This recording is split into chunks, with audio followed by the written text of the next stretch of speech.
Hi, this is Trailers from Hell, and I'm Larry Karaszewski. Richard Pryor was such a revolutionary figure in the 1970s. You can really look at comedy before Richard Pryor and after Richard Pryor. And it wasn't just because he broke taboos and said motherfucker, it was because Richard Pryor told the truth.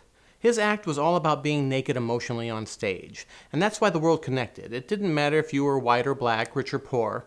Richard Pryor spoke to you. And on stage, he was such a compelling performer. He literally became the characters in his stand-up act. Whether it was Mudbone or a gazelle in the jungle, he was just an amazing actor.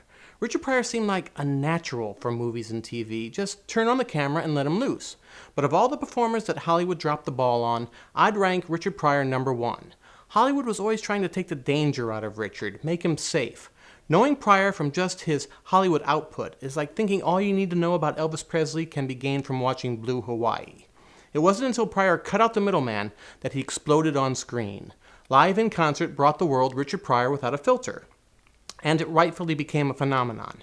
The idea may not seem so radical now, hey, a comedian filmed in concert, but Richard Pryor, if he didn't invent it, he mastered it. In this form, he could speak directly to his audience.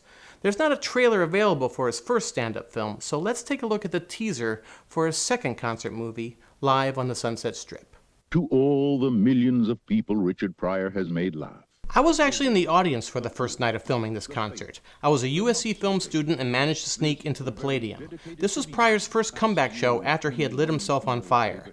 The show I witnessed was a bit of a disaster. Pryor was nervous and lost his place and just gave up about a half hour into the program. Apparently the second night went better, and this film was stitched together with reshoots not filmed at the Palladium.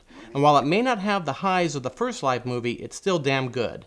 I saw Pryor one more time near the end of his life doing stand-up in a wheelchair at the Comedy Store, suffering from MS. He was still speaking the truth and making me laugh. Come see the funniest man in America in an all-new concert film.